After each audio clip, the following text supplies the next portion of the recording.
What's up guys, Ruben Velasquez here, aka the Nintendo God, and in today's episode I'm going to be reviewing for you guys Super Smash Bros. Ultimate for the Nintendo Switch 1. So I hope you guys enjoyed today's review video as much as I did making it. And if you haven't already, please leave a like, comment, and subscribe to the channel if you haven't done so already. And comment down below what is your favorite fighter or stage in Super Smash Bros. Ultimate. And that could include the DLC fighters and stages as well. And with that being said, guys, I'm going to be reviewing this game in 3, 2, 1, let's go. So Super Smash Bros. Ultimate came out back in 2018, and it is the 5th Smash Bros. Game in the series. Because you had Super Smash Bros. 64 for the Nintendo 64, then you had Super Smash Bros. Melee for the GameCube, Super Smash Bros. Brawl for the Wii, and then I guess Super Smash Bros. For 3DS for the 3DS, and Smash for Wii U for the Wii U. But I count both of those games as the same game because they have the same characters in both games, so I count them as the same game. And then, of course, Smash Bros. Ultimate for the Switch.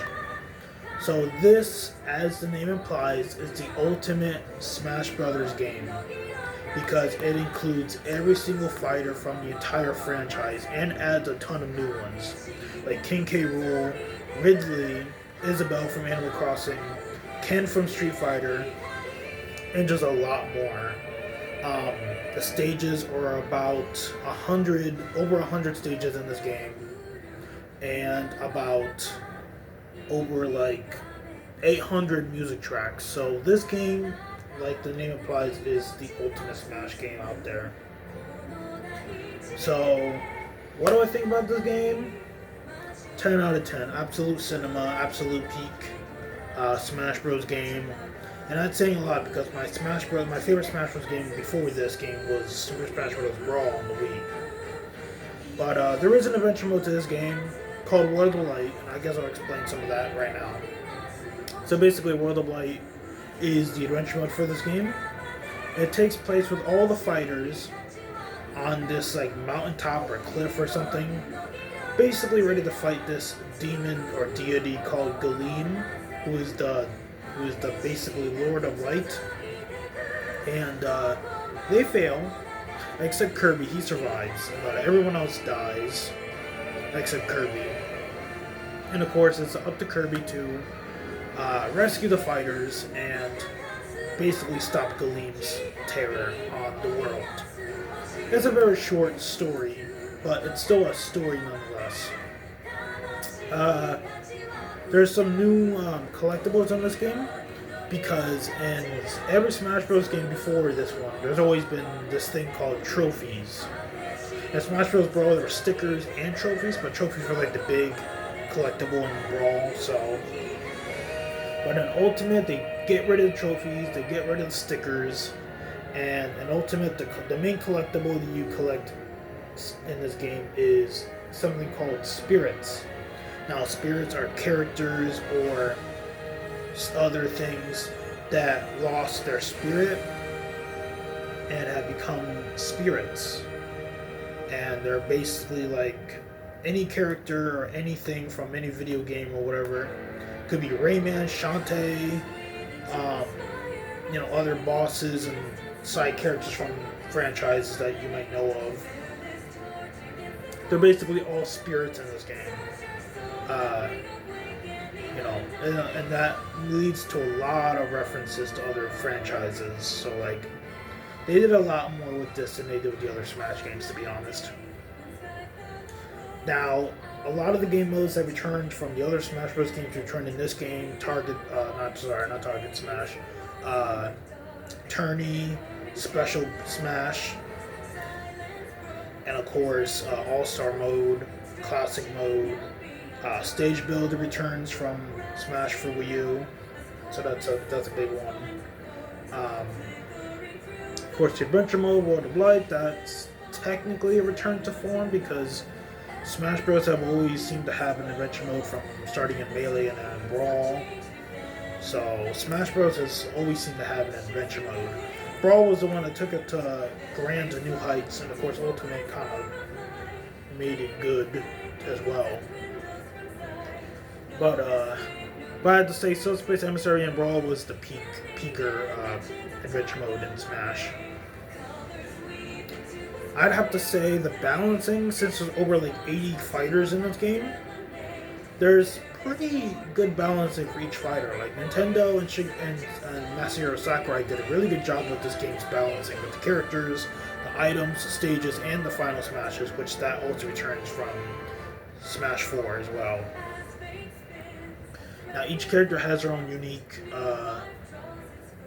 unique final smash, except for a few, key characters like Dr. Mario has a similar final smash to Mario, except with pills instead of fire. The Links, like Toon Link and Young Link, both have the same type of final smash as well. I believe Zelda and Sheik almost have the same, same final smash. Yeah, so a lot of characters in Smash Ultimate have almost similar final smashes to each other. But overall, the balancing in this game is really good. Like no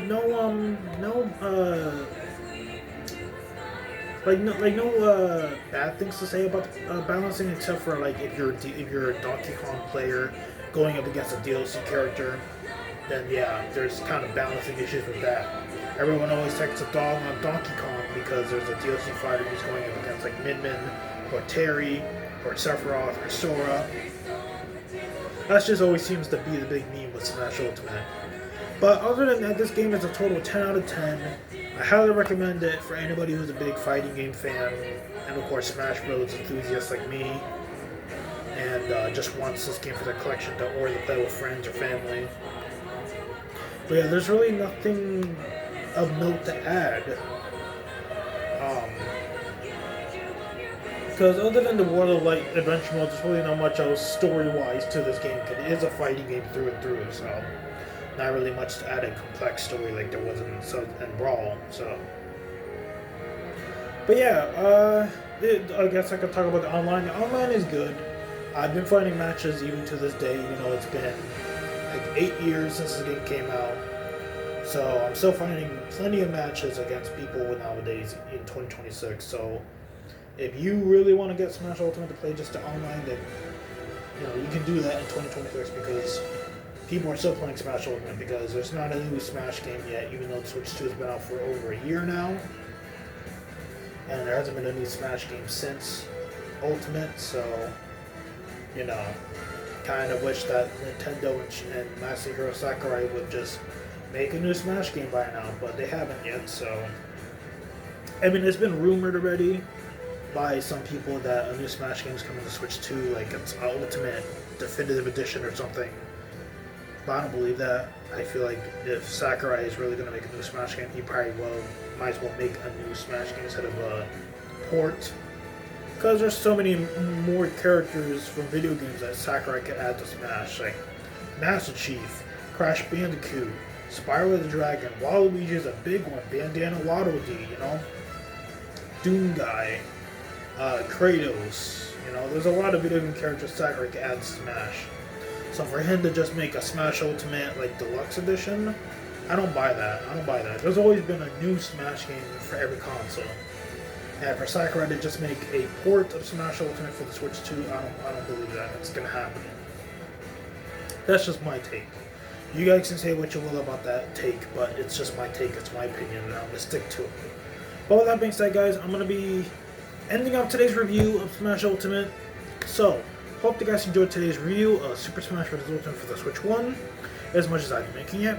And with that being said, guys, subscribe to the channel if you haven't done so already, and comment down below what is your favorite fighter or stage in Smash Ultimate, and that could include DLC fighters and stages as well.